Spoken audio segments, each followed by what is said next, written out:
Let's try those motions one more time. Jesus died.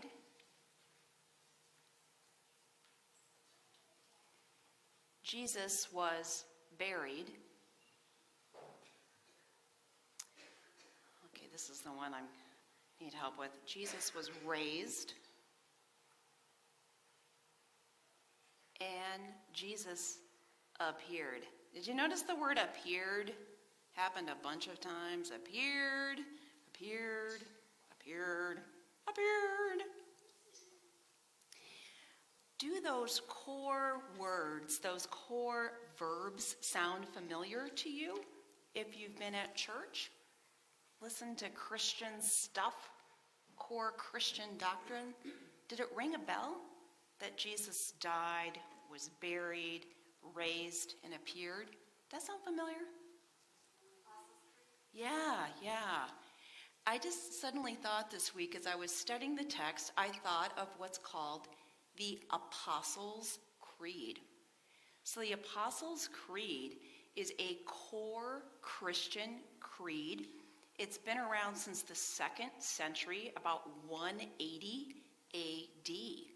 So I looked at the Apostles' Creed this week, and you can Google it, look it up, or it's also part of our Presbyterian Book of Confessions. It's one of the 10 confessions in there. The earliest one, although maybe the Nicene Creed competes with it. It has this core language. It's kind of like Paul is getting Christianity down to the studs, like this basic stuff. Of course, it's not the whole story. You might remember in chapter 12, there's the body of Christ, and all of us play different parts in the body, and we're all welcome. We all function different ways in the Spirit. Chapter 13 talks about love for an entire chapter. But it's interesting that in chapter 15, as Paul wraps up his letter in what we know as 1 Corinthians, he's talking about Jesus and this core stuff. Just very basic stuff, that Jesus died, that Jesus was buried, that Jesus was raised, and that he appeared a whole bunch of times. So I thought it'd be important to just kind of pause and think about those core verbs, though that infrastructure of Christian faith just a little bit today. Jesus died. Jesus died. Isn't it interesting that here when Paul has the very basics of Christian faith, he starts with death. Jesus died. Isn't that interesting? Wouldn't you think that'd be the end of the story? But when Paul's trying to explain it to the people in Corinth, he says, Jesus died. And then guess what? A whole bunch of stuff started to happen. So this contradicts our modern life, doesn't it? Our Western American thoughts. We just think death, and even though our faith maybe tells us some stuff, we don't talk about it nearly enough. Here it is. It starts with death. There's more than that going on, but it starts with death. Jesus died. I kind of like that in our faith we start with the hard part. We don't gloss over it. We don't pretend that it doesn't happen. Everybody dies. Jesus wasn't some spirit or God floating around. Jesus was fully human, and he died. And as if to make an extra point about death, Paul says he didn't just die. He was buried. He was very truly dead. He didn't just die. He was buried. He was absolutely dead. And then he was raised. And it has a passive voice there, like something else was raising Jesus. A force from beyond raised Jesus. And then Jesus appeared. Chapter 15 goes on. It's quite a long chapter. It's 58 verses. It goes on to talk quite a lot about resurrection. And that's one of those big Christian words. Big concepts. You could talk about a lot of different things. with resurrection. And a place I thought that might be helpful to go today is, what is resurrection? Sometimes it just feels like this magic thing that if you're a Christian, you're supposed to magically believe resurrection. And what is resurrection? What's bodily resurrection? Well, here's something helpful to notice just about 1 Corinthians 15. What is resurrection to Paul? So it says, one of those 4 core things was that Jesus was raised and then he appeared. It seems like resurrection has something to do with Jesus being raised by some cosmic force beyond all forces and appearing to different people. Well, is this magic? Is this ancient world? What does that mean? Appearances. It's kind of interesting how Paul talks about these appearances. He's like, first he appeared to Cephas, which is Peter. Cephas, he appeared to the disciples. Who else did he appear to? He appeared to 500 people. 500 people. He appeared to James. He appeared to the apostles. And last of all, he appeared to me, Paul. So Jesus made all these appearances. So what does Paul mean by appearance? How did he experience Christ appearing to him? How did he experience the resurrected Christ? And we hear that story from Paul himself. There are secondhand accounts of Jesus' appearances, and he's missing some. We talked, if you're at Wednesday Bible study, don't you think, have we heard other stories where Jesus appeared? He was raised and appeared. Can you think of other people that are usually part of a story about resurrection and Jesus appearing to them? Does that ring a bell? Can you think of one person Paul hasn't mentioned that Jesus appeared to? Yeah, Mary. I was like, where's Helen Ryan? Didn't you see Jesus on Easter? Wasn't that you? You were very excited, Mary Magdalene. So it's like, all 4 Gospels actually bear witness to an appearance of Jesus to a woman or women. So it's very interesting how early Christianity, it's kind of like, the first draft of like what happened, what's going on, figuring it out. And we even can see that in the Apostles' Creed. So, Paul, he's writing this letter, it's year 52, and the Apostles' Creed is 130 years later. And it has those basic verbs and sense, but they've added a lot more in 130 years. And the Apostles' Creed didn't even reach its finalized form until year 700. That's the version that's in our Book of Order. So it takes a while to sort out this Jesus phenomenon. But we hear it down to the studs today that Jesus died. That Jesus really did die. He was buried dead. And Jesus was raised. What's up with raised? And I think raised signals. There's this cosmic force out there beyond death. It's our little signal. There is something else out there. Because, Jesus didn't die of natural causes. Jesus was killed as a criminal. And he was betrayed by religious people, the political system, his own friends. Everybody didn't get it. Jesus died. But he did not die just to die and randomly. There's another detail with that Jesus died.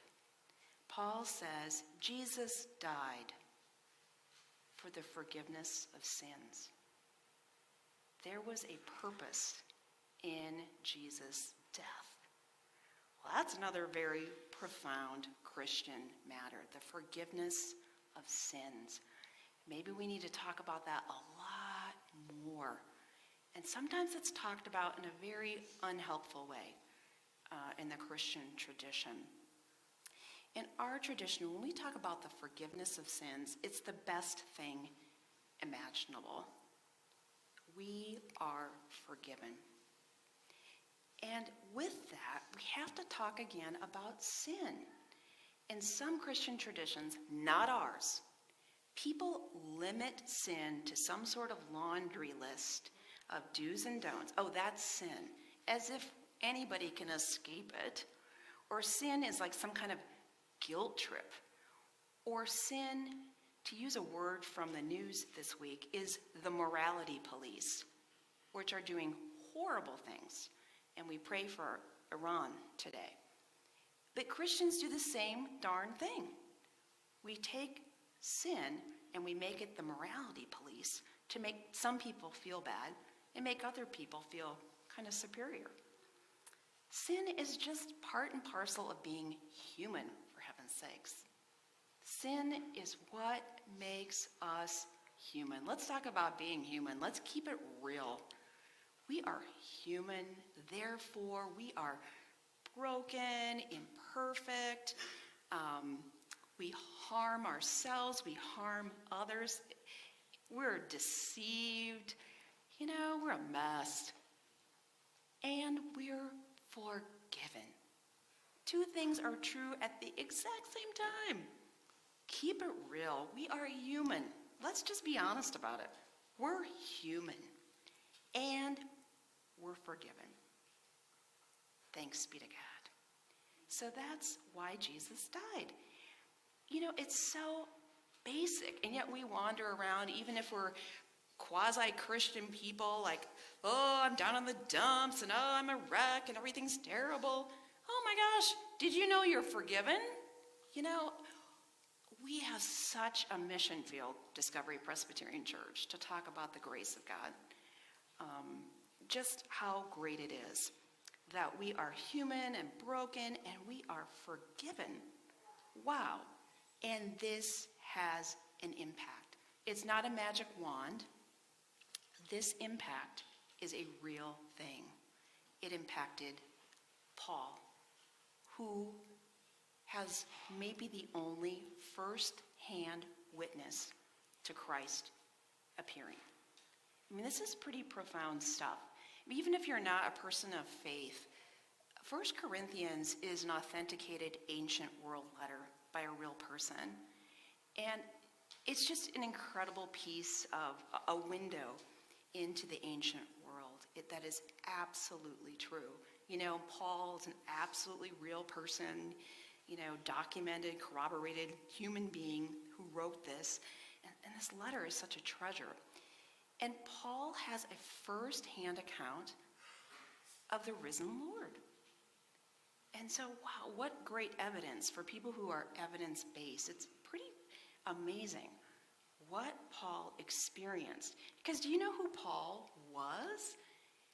Paul was the greatest persecutor of Christians. He killed Christians. He went out of his way to get them stoned to death. And then he saw an appearance of Jesus that he mentions here. And if you scour his other authenticated letters, look for that.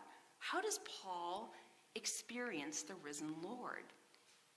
It was absolutely real to him that Jesus appeared. And the famous story about this is told in Acts chapter 9. And of course, Paul didn't write Acts. Okay, one trivia thing. Who wrote Acts? Acts was written by whoever wrote Luke. So Luke and Acts. So Luke and Acts were written at about year 85, 30 years after Paul. Anyway, it's interesting how Paul's story of encountering Christ 30 years later got told. Anyway, so Paul had this encounter with Jesus, who would be the last person on earth to do. If Jesus had an appearance to Paul, you think Jesus would be like, put him to death. He is the worst of the worst. But when Jesus appeared to Paul, it was in grace. Paul, what's up? What are you doing? And that encounter changed Paul for life. So the stuff of Christianity, these basic things, aren't some magical things or some things out of reach or just things that don't make sense. These are true things that have a real impact on people's lives. And we see it in Paul. And that's what's so amazing about Paul. That he realized that he was a sinner and the law wasn't going to save him. He experienced the grace of God. And he says in 1 Corinthians 15, and God's grace was not in vain. God's grace had an impact on my life. And that's why I have courage today. And in verse 32, Paul says, this crazy thing, my crazy experience with Jesus Christ that changed me, gave me the courage to fight the wild beasts in Ephesus. So this was a real thing that Paul was a part of this. And then, he was arranging for Christians to be thrown to the wild beasts, which was a horrific sport of the ancient world. And apparently in Ephesus, he was thrown in the arena where he was lashed and torn apart. And he said, if it was just for this life that I'm living life for, I would not have had the courage to survive and to battle back in crazy circumstances. And Paul talks even more about this in 2 Corinthians 2, that this good news impacted him at such a deep level that he could live life with courage. And that's the point. That's the point. Christ died. Christ was buried. He really, really, really did die. But it was not just to die. God used this death as a message from the cosmos, a message in the bottle to say there is power out there beyond human comprehension. It is absolutely true power, and this power says, ha, to death. It says, ha, to injustice. It says, ha, to stupidity. It says, ha, to everything. And this power helps us say, ha, to the dumb things that hold us back, which is the definition of sin. Dumb things that don't allow us to experience the grace of God. That's sin. But grace can break through and say, Sarah, you are forgiven.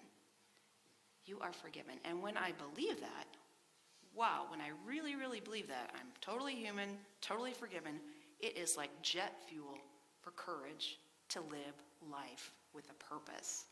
And our purpose is tied up in everybody else's purpose. Christianity keeps it real. Yesterday at the Session Deacon Retreat, we checked in, and I think that's a part of discovery culture that is so powerful in our meetings and everything else. Even in worship, I'm Sarah. It kind of sounds like a support group, doesn't it? It's intentional. And then we check in. How you doing? How you doing? So I went first. I usually go last. So I went first yesterday. I thought I'll model, being goofy or frail or silly or whatever. So they got to hear about my piriformis muscle. I use different language with them. You'll have to look that up. So they got to hear my little story of my crazy, I learned that word this week, with physical therapy, piriformis muscle. So I told them my tale about that, haha. And then others, as they checked in, what we say there, stay there.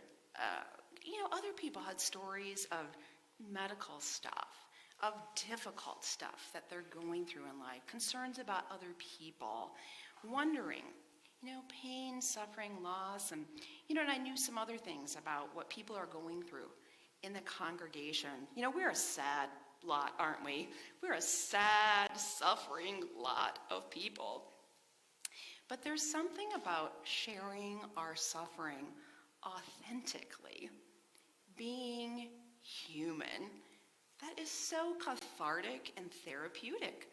It's like, wow, it's like an appearance. Like Jesus appears when we keep things real. One other thread of conversation from yesterday was this word called expectations. Expectations. And how expectations can destroy us or keep us from the powerful nature of grace. Oh, I expected to have this kind of health. Oh, I expected this person to be with me forever. Oh, I expected my life to be like this. I expected to look a certain way. I expected my own behavior to be better. I expected life to not have so much pain. So there's healthy and good expectations, yes. But there are expectations that kind of smell like sin to me. And they need to die. We all die. But there's other things that need to die too. False expectations that make us miserable. If you need to put that in a can of garbage, false expectations, let them die so that you might be raised to new life, raised by the truth of grace, raised to the fact that, life won't be, for most of us, that perfect thing. And latching onto that perfect thing is what makes us miserable, source of misery. But sharing our suffering, processing it, keeping it real, talking to others with the grace of God, Jesus keeps appearing. Jesus keeps appearing. I pray for you that you might experience Christ alive in you. I think Jesus continues to appear in our times. The appearance might not be the way Paul experienced Jesus, but this cosmic, message in a bottle is true. The message, God just didn't send the bottle in to show off. God didn't send this message in a bottle of grace for people to grab onto it and become a dictator. God sent the message so that we would share this with one another and know we are not alone in our sufferings. And processing it together, the risen Lord appears again, heals us, and helps us to live a full life. Not afraid of death, not afraid of whatever, and not bogged down by silly expectations. We are forgiven. We are freed from our sin. Now go live your courageous life this week. To God be the glory. Amen. The next hymn is a little more fast and challenging, but it's fun, isn't it, Yulia? It's very fun, and it uses some of the language from 1 Corinthians 15, and it's also a communion hymn. So you got this. Go, show your new life as you sing today.